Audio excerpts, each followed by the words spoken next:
undeclared wars of aggression are commonplace in today's society now, in our country and in yours. Our governments engage in preemptive strikes that result in unjust and unnecessary wars that in turn take on lives of their very own. Sadly and tragically, we become accustomed to the use of illegitimate force, the kind of force that was once outlawed by the Nuremberg trials after the Second World War. We choose not to question our authority. We choose to follow them blindly. We should stand up for our country and protect our rights. Any society that sacrifices a little liberty for additional security will deserve neither and will lose both. What if it becomes dangerous to have conversations? What if your neighbors refuse to help you when something goes wrong? What if to protect your country you must abolish or alter your own government? Is it better to die on your feet or to live a life on your knees? What if the time to fight for your country is now? I'm Frank Burke. This is the Frankincense Experience. Political commentary. Share what you know. The time is now.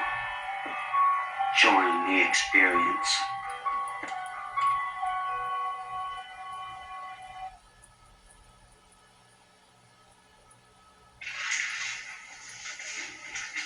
Hello friends, welcome back to the podcast. This is episode 12, Silver and Gold. It's about a little bit more about silver and gold, about Iran, how it connects, the whole global economy, World War III, how it all connects. There's a lot going on. Oh man, where to begin? Because these videos are kind of short now. I don't go rambling on for 20 minutes. But after World War II, when we won, it was our time to control the world. It was a Brettonwoods agreement. It was the Nuremberg trials. It was a whole bunch of things that happened that set us up as a world leader for the next 80 years or so. World reserve currency, backed by gold, all of that changed. When in the 70s we got off the gold standard, everything started going, Brettonwoods, this and that, whatever. There's a whole thing. Many empires before us fall. It's a repeating pattern. That's how I make my guesses or predictions, as some people say. But they come through, they're educated guesses based on history. So, furthermore, I think it's more over. Right now, I see many similar patterns. And this ain't like World War I, the rise of the Soviet Union, the fall of the Ottoman Empire, or World War II, where they got to finish off what they couldn't finish off in the first one, all these crazy monarchies. World War III is going to be something a little bit different.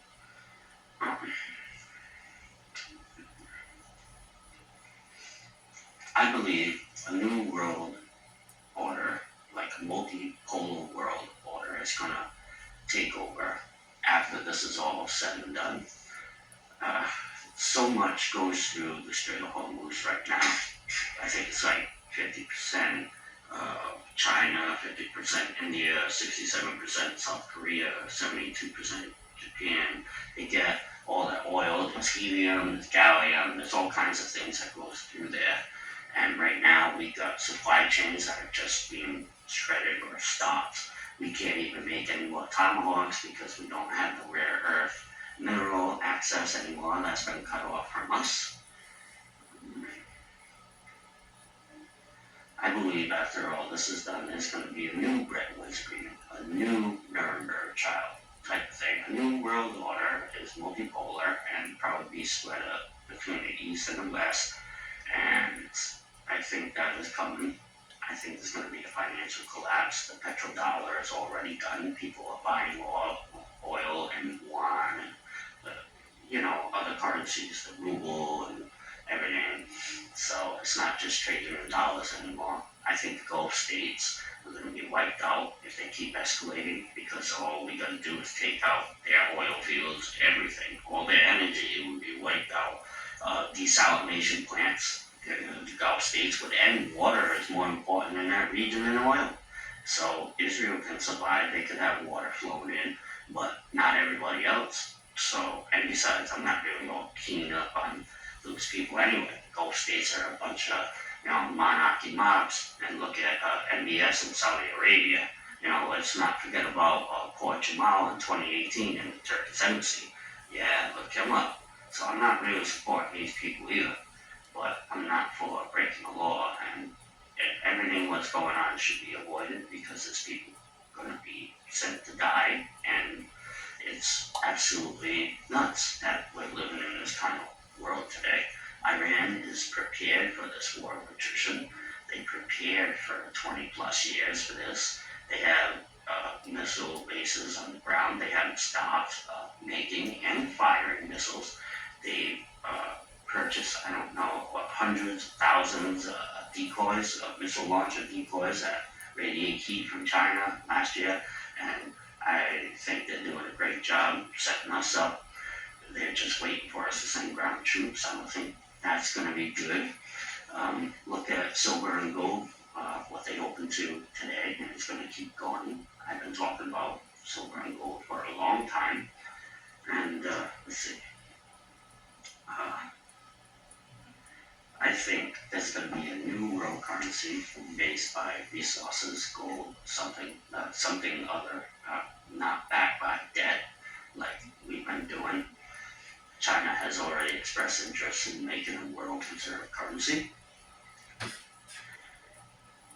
The fall of international law is here, and we created these laws after World War II, and we're just destroying what we set up. It's crazy. We had the keys to the world, and our bullying, our craziness, the weaponization of the dollar, sanctions, and tariffs.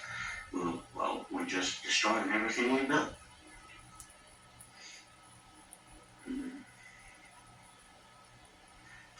Shipping lanes, shipping insurance is also a big thing. Shipping insurance has gone up 640%. The Lords of London can't insure any ships that go through the Strait of Hormuz, the Persian Gulf. Even the Red Sea will probably be closed off now that the Houthis have joined in. I don't doubt it. Remember last year when I said the Houthis kicked us out of the Red Sea? Well, watch, it's going to happen again, and probably bigger.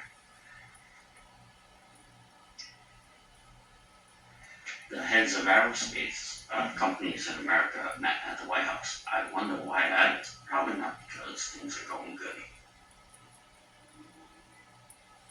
Will there be a financial collapse? Yes, I believe so. I've been wondering about this. I've been talking about this, and it's all connected to this. The whole world order is changing. There is no law for the U.S. At this point.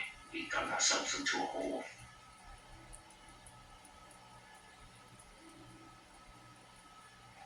The U.S. hasn't negotiated in good faith. Think about it. We talked to Iran twice already, and in negotiations last year, this year, we bombed them during our so-called diplomacy. So think about that before you try to say, is there any chance of a ceasefire? There will be no ceasefire. There will be no peace deal.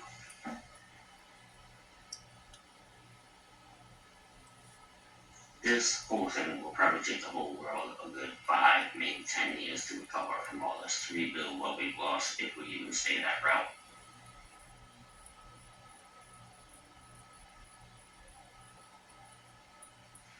Getting off the gold standard, I think, should have taught us something. But we went crazy, use of power, and now we're really starting to learn the lesson. Other countries are going to learn it a lot quicker than us, but nonetheless, it will come to us. So, thank you for your time, thank you for your patience, and I believe there is a whole change coming. New Brettonwoods, new trials, new currency, new